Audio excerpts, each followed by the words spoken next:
할아버지 고 양춘시 목사, 아버지 고 양용주 목사, 작은아버지 양치호 목사를 따라 3대째 목회를 이어가는 양진우 목사입니다. 구독, 좋아요 누르시고 힘찬 하루 출발하시기 바랍니다. 우리가 이 세상 살 때 두 가지 유형의 사람이 있어요. 하나는 뭐냐면 사람이 힘을 쭉 빼는 사람이 있어요. 말을 하면은 사람이 힘을 쭉 빼는 사람이 있고, 또 하나는 사람을 막 힘을 북돋게 하는 거예요. 그러니까 힘을 쭉 빼게 하는 사람의 유형은요, 또 어떤 성향도 있냐면은 자신을 돌아보지 않고 자꾸 남만 쳐다보니까 나의 이야기보다는 그 상대방의 문제점을 지적하는데 아주 열심을 냅니다. 그런 사람이요, 만약에 지도자가 돼버리잖아요. 지도자가 돼버리면 문제가 뭐냐면 남 탓만 해요. 그리고 자기 얘기를 한 적이 없잖아. 그러니까 사람들한테 책임도 안 져요. 그러니까 무책임한 인간이죠. 그러니까 가장 좋은 사람이 뭐냐면은 자기의 비전, 자기의 이야기, 이거를 얘기하면서 이렇게 했으면 좋겠다. 그런 그 사람들이 지도자가 되면, 국가 지도자도 그렇고 어디서든 그런 지도자가 되면은 뭔가 사람들에게 소망을 줘요. 그러니까 이 사람에게도 종교라는 기회가 있잖아요. 데이비드 휴미라고 하는, 그러니까 청교도혁명 당시에 왕당파에 속했으니까 별로 안 좋은 인간이에요. 근데 그 경험론자의 데이비드 휴미 나오잖아요. 근데 그 인간마저도 무슨 얘기를 하냐면은 종교가 전혀 없는 사람을 찾아보아라. 만일 찾는다면 분명히 그들은 어느 정도 짐승에서 멀지 않음을 알게 될 것이다.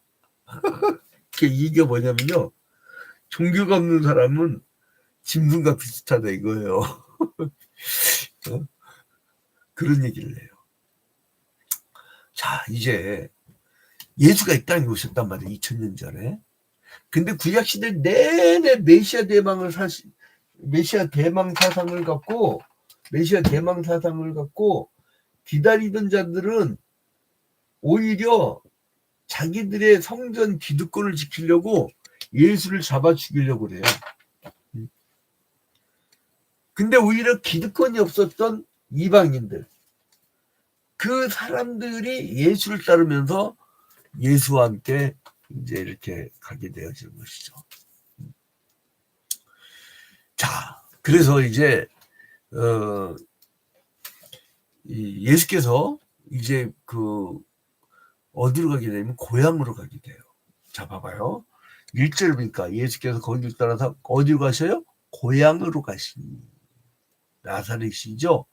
제자들도 따르니라. 출생지하고 그 고향이 다르신 분이죠.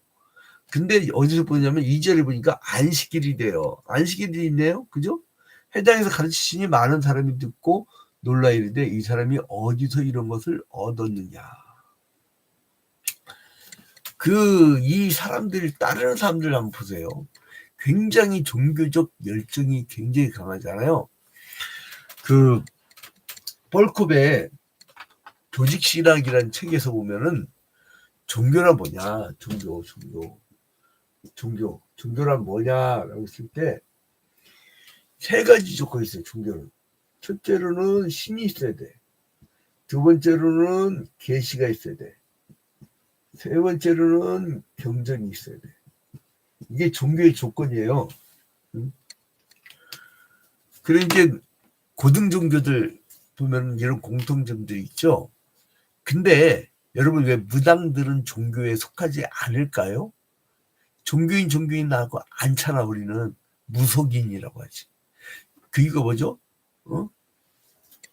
귀신한테, 이 사람들도 계시 받아요. 귀신한테, 마귀 새끼들한테 귀신이 와요. 진짜로. 여러분들 정죄를 보는 게 진짜 귀신 보는 거라니까. 귀신도요 능력이 있어요. 뭐가 없어요? 경전이 없어. 경전이 객관적인 거 없어. 천공이 얘기하는 거하고요, 건진법사가 얘기하는 거하고요 주장이 달라. 명태김 도사가 얘기하는 거하고 달라. 왜요? 객관적 경전이 없으니까. 근데 이 고등종교는 뭐냐면 경전이 있단 말이에요. 여기서 이 고향으로 가시고 제자들도 따르고 안식일이에요. 해당에서 가르치시니. 요 구절들이 뭐를 의미합니까, 여러분? 객관적 보도예요. 사실을 보도하는 거예요. 사실을. 구약시대의 혈통적 이 족보를 쭉 쓴 이유가 뭐예요? 예수 그리스도는 역사적 예수로 오셨다는 거예요. 그리고 이거는 얼마나 큰 사실이냐면 예수 그리스도는 탄생하신 기록뿐만 아니라 십자가에 달려 죽으실 때에 그때 요세푸스를 비롯해 갖고 많은 역사학자들이 다 기록을 해. 자, 근데 이때 사람들이 어떻게 하냐면은 이 사람이 어디서 이런 것을 얻었느냐? 이 사람이 받은 지혜와 그 손으로 이루어지는 이런 권능이 어찌 됨이냐? 깜짝 놀라죠. 그리고 뭐냐면 이 사람이 마리아의 아들 목수가 아니냐? 3절에 야고보와 요셉과 유다와 시몬의 형제가 아니냐? 눈에 보는 대로 그 누이들이 우리와 함께 여기 있지 않냐냐 하고 예수를 어떻게 해요? 배척한지라. 이게 뭐냐면 사람이 마음이 없어. 마음이 없는 거예요. 사람들이. 불쌍한 거죠. 여러분 종교의 자리가 뭘까? 종교는 어디에 자리할까? 그걸 종교의 좌소라고도 하고 종교의 자리라고도 하죠. 좌소란 말은 좀 어렵고 종교는 어디에 있을까? 어떤 사람은 지혜에 있다. 해겔 같은 사람들이죠. 그 이성을 강조하고 절대 지성을 얘기하고 이성, 지. 그래서 무식한 사람들은 그러면 어떻게 종교하자는 얘기야? 내가 볼 때는 우리 기독교에서요 어린아이 같이 무식한 사람들이 오히려 신앙 좋은 경우를 많이 봐요. 그러면 이 해결 주제 안 맞죠? 슐레마허 같은 사람들은 경험을 강조하고 체험을 무진장 강조하는데 이게 너무 뜨거워지면 광신이 돼요. 윤리 도덕적이어야 된다. 이 얘기를 하는 게 누구예요? 얘기를 하는 게 그 이만넬 칸트 같은 사람들. 자, 아무튼 이 지정이다 이렇게 얘기를 하는데 아니에요. 사람은요 영과 육이 있는데 이게 떨어지질 않아요. 이 영과 육이 함께 움직이잖아요. 몸이 아프면 머리도 짜증나요. 이게 뭐냐면 마음이에요. 마음. 지금 우리가 방금 봤잖아요. 그 사람들이 어떻게 해요? 이거 뭐야? 이거 목수의 아들 아니야? 저 예수가 누구야? 그리고 3절 끝에 보니까 뭐예요? 예수를 배척하죠. 그 뭐예요? 마음이에요. 마음. 그 사람들은 뭐 한 거예요? 4절에 존경을 받지 못했다고 했죠. 고향에서는 뭐예요? 존경심은 어디 있어요? 존경심 얼굴 써있나요? 마음이 마음. 존경심 어디 있냐? 마음이에요. 근데 이것이 그 굉장히 영적 생활을 중심으로 하는 사람들은 이걸 혼적작용이라고 해요. 혼적작용. 이건 루이스 뻘콥이라는 사람이 조직신화 측에서 얘기하는 거예요. 혼적작용. 그 다음에 이제 이 육에 가까운 사람들은 감각작용이에요. 감각작용. 그 너무 영적 생활 이것만 강조하는 사람들은 혼이 떠다니는 것 같아. 꼭 귀신 노릇하는 것 같아. 근데 또 영적 생활은 아예 모르고 육적인 것만 추천하는 사람들은요. 아우 누구 어디 멋진 남자 없나? 어디 멋진 여자가 없나? 뭐 이 세계적으로 유명한 배우가 된 오 땡땡땡땡땡 거기 나오는 이 땡땡 이 유명한 남자 배우가 그 뭐 대기업에 막 뭐 어떤 여인과 이야기 막 그런 이야기 그러니까 막 이게 뭐냐면 사람이 감각으로만 살아, 감각으로만. 어? 얼마 전에 어떤 젊은 이 배우가 그 여자의 가스라이팅 시켜갖고 청소년 때부터 이 연애해가지고 자살이 죽었잖아요, 여자가. 그러니까 나를 모른다고 막. 그러니까 감각. 이게요, 여러분, 이 영적 생활을 않고요, 너무 육적 생활을 하는 사람들은요, 그거는 거의 파충류와 비슷해. 감각적 활동밖에 안 해요. 이 사람들 예수를 배척하고 존경하지도 않고 막 그래요. 응? 근데 고향에서 냉대를 받으신 예수님은요, 이제 그럴 수밖에 없는 게 사람들은 그 예수 그리스도의 이성, 신성과 인성 중에 인성만 본 거예요. 자, 그때 이제 예수님은 그러라 말하라 하면서 자, 어떻게 해요? 7절에 12제자를 불러요. 누굴 불러요? 베드로, 안드레, 요한, 빌립, 바돌메, 도마, 마테, 알페 아들 야고보, 다데오, 시몬, 유다 이렇게 하고 12를 불렀는데 7절 어떻게 해요? 둘씩 보내시며 더러운 귀신을 제하는 권능을 주시고 몇 명씩 보내요? 둘씩. 혼자는요 이상하게 자신감이 없어요. 혼자는요 외로워요. 그래서 꼭 이 멘토가 필요해요. 파트너가 필요해요. 여러분 교회에 있잖아요. 오랫동안 다닌 사람들 있잖아요. 그 사람들은요 교회도 사회거든. 거기서 관계가 좋아요. 관계를 맺어요. 근데 이게 얼마 가지 않고 그냥 그막 떨어진 사람도 있어. 그 사람들은 뭐냐면 교회 안에서 관계를 안 맺어. 외톨이 있다가 그냥 가. 그러면은 가버리면요 그 사람은 관계를 맺은 적이 없기 때문에 자기는 아주 갈 때 자유롭게 가요. 그래서 그 교회가 매주마다 그 소그룹 구역 예배가 잘 되는 교회들은요 그 구역만큼 흩어짐이 없어요. 왜냐면 자세하게 서로 돌봐주니까. 자, 그래서 예수님은 제자들과 함께 모든 촌에 두루다니시며 사람을 가르치셨는데, 그러니까 이 그동안 훈련시켰던 제자들을 둘씩 짝을 지어서 복음을 전파하라고 보내신 거예요. 그러면서 뭐예요? 더러운 귀신을 제어하는 권세를 주셨어요. 그리고 이제 전도자가 갖춰야 될 자세, 그 여행시의 지침을 다 알려줘요. 매뉴얼을 다 주셨어요. 우리는 어떻게 됩니까? 어떻게 성경을 읽어봐. 성경을 읽어보면 예수께서 2000년 전에 제자들에게 줬던 지침이 오늘날에게도 우리를 주는 거예요. 제자들이 줬는 메시지가 뭐예요? 하나님 나라에 대한 회개였어요. 성경은 회개를 구원에 이르게 하는 회개라고 고린도후서 7장 10절에서 말씀하시죠. 근데 이제 예수의 소문을 막 들어요. 그러니까 14절에 보니까 이에 예수의 이름이 드러난지라 헤롯 왕이 듣고 이르되 이는 세례 요한이 죽은 자 가운데 살아났도다. 도둑놈 재발들인다고. 지가 그 세례 요한을 참수시켜고 죽였잖아요. 그러니까 이게 이 윤회적인 사상을 갖고 있는 인간들은 다시 났다 이거요. 다시 났다 이거. 그러니까 두려워하는 거예요. 그러니까 예수님의 복음 전파에 성공할수록 이 마귀 새끼들은요 이렇게 그 도둑 재발절이듯이 뒤로 떠는 거예요. 자, 이 헤롯이라는 사람은요 헤롯 대왕하고 그 부인 말키스, 여러분 지금 개 종려 말키스 있잖아요.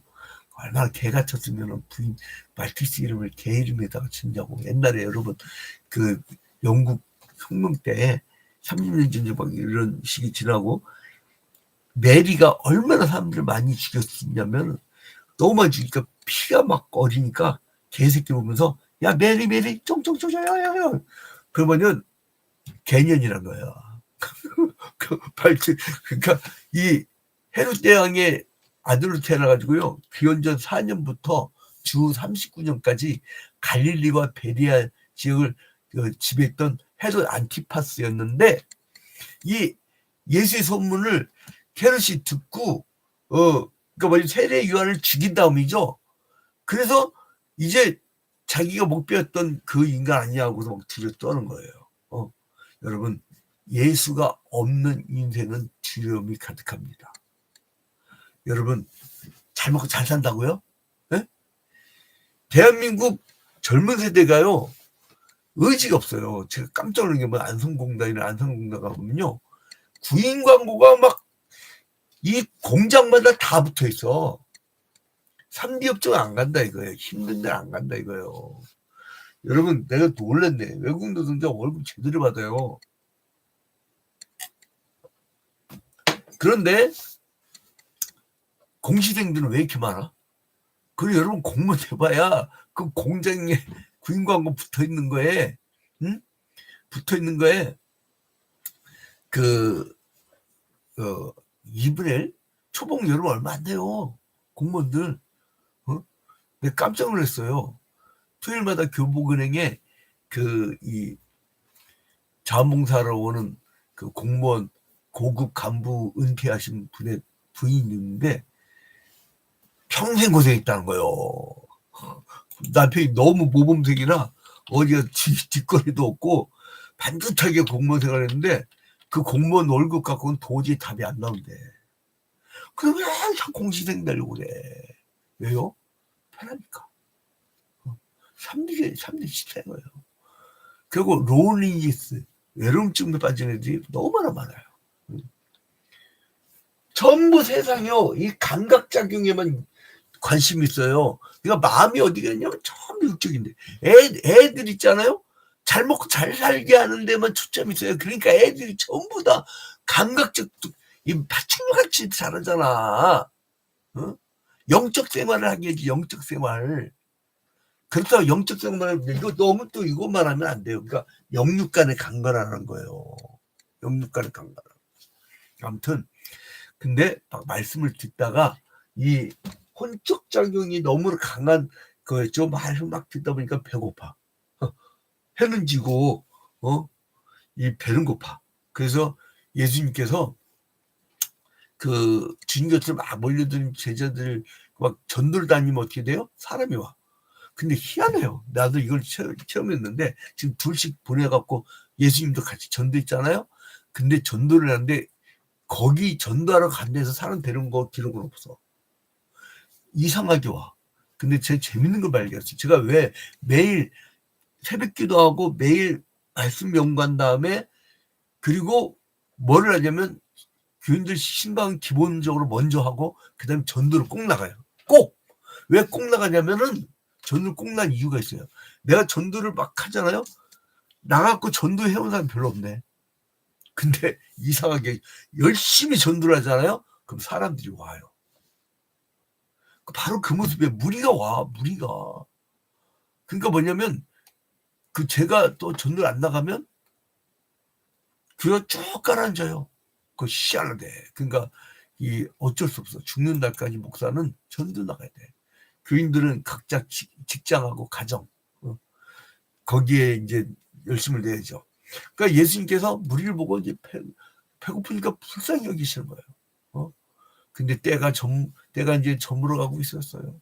근데 이제 그냥 보낼 수 없는 무리들 위해서 예수님은 제자들에게 먹을 것을 주라고 했는데 먹을 게 없어요. 왜? 그때 떡 5개하고 물고기 2마리밖에 없어요. 그런 거예요. 근데 사람들이 이제 앉으라고 했어. 어떻게 해서? 하늘 우러러 축사하셨어요. 예수님이 축사하시면 배고파 죽을 지경의 삶의 자리에서 예수님만 축사해 주시면 배불리 먹고 12바구니가 남는 기적이 일어날 줄로 믿으시기 바랍니다. 오병이어 읽고 끝나지 마요. 이거 누가 읽으라고 준 거예요? 우리가 읽으라고 준 거예요. 2000년 전에 이런 사건이 있었구나. 이런 사건이 있었는데 그게 아니라 니들한테 주신 거예요. 나한테 주신 거고 우리 읽으란 거예요. 오병이어의 기적이 오늘 삶의 자리에서 일어날 줄로 믿으시기 바랍니다. 그래서 저 같은 경우는 깡이 강해요. 아직도 막 사람들이 그래요. 아니 어제는 어떤 그 목사님 사모님이 조직신학 그 이제 배우러 오셔가지고 그 이제 교의학이죠. 이제 막 차분히 이제 교리에 대해 자세히 이제 설명을 해주는데 그 사모님 잠깐 쉬는 시간에 그러더라고요. 목사님 소문 들어서 내가 잘 알아요. 그런데요. 그랬더니 목사님 근데 어떻게 견디셨어요? 그러더라고요. 동네방네 기자회견까지 해갖고 동네방네 소문 안 난 데가 없어. 오직 했으면은 우리 아들내미 결혼식 한 거를 결혼 감사 이 광고를 했었는데 그거를 또 보셔가지고 그거 결혼식 광고 나갔대요 뭐 이러더라고요. 근데 아무튼 그분이 그러더라고요. 아니 어떻게 그거를 버티셨네요. 자기 같아서 못 버텼을 거래요. 왜 버티냐? 오병이어의 예수 그리스도를 믿으니까. 오병이어의 기적을 체험한 무리들을 흥분해가지고 예수님을 왕으로 옹립하려고 그랬어요. 일희일비할 필요 없어요. 근데 12제자들은 이런 군중들의 이 동행에 동조했어요. 그러니까 예수님께서 야야야야 제자들 야 우리 건너편 빨리 가자. 그리고 가자고 이제 준비시키면서 예수님은 홀로 어떻게 했어요? 기도하러 가셨어요. 46절 봐봐. 46절에 보면 무리를 작별하신 후에 요 사실 문법적으로 무리와 작별하신 후인데 무리를 작별하신 후에 기도하러 산으로 가시니라. 을ler은 원래 목적어거든. 대상이거든. 근데 이게 무리와죠. 무리와 작별하신 후에 기도하러 이제 산으로 가셨는데 여러분 이렇게 사람들 막 왕으로 옹립하는데 예수는 그걸 끊는 거야. 여러분 기도의 시간은요 세상과 단절을 시켜야 돼요. 신앙생활은 단절해요. 세상은 생과의 구별해요. 나시리는 뭐예요? 구별된 자예요. 구별을 해야 돼. 시간을 주일날 막 여기 공장 가야 돼. 뭘 해야 되는데 막 이거 주일 성수 이 문제가 생기면요 한국계 망합니다. 주일은요 주님과 함께 공동역 5번 출구에 실용그룹이라고 있어요. 거기 10층짜리 걸문인데 그 꼭대기 봐봐요. 옥탑에 큰 과구파인데 주일은 주님과 함께. 하나님이 봉제공을 그렇게 성공시킨 거예요. 오병이어의 기적. 그럼 우리가 다 기업적이네. 왜 꼭 현찰로 생각해 축복을. 이 사람들 뭘 해오세요? 말씀에 막 충실하려 했던 거예요. 그러니까 하나님께서 세우신 거 아니에요. 그리고 예수님께 바다 위에 걸으시는 그걸 보여주시고 그리고 배를 타고 건너가는데 게네사렛 땅에 이르렀는데 거기서 이제 소문이 또 막 퍼진 거예요. 그래서 게네사렛 사람들은 예수님께서 어디 계시든지 그곳에서 병자들 데리고 왔어요. 그래서 병자들 다 고쳐주시고 이제 예수님 옷에만 손이 닿아도 병이 나을 것이라는 그 믿음이 있었던 사람들이에요.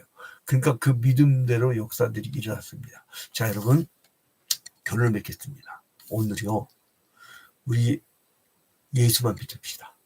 오병이어의 기적이 일어날 줄로 믿으시기 바랍니다. 그리고 옷만 잡아도 역사 일어날 것이라고 하는.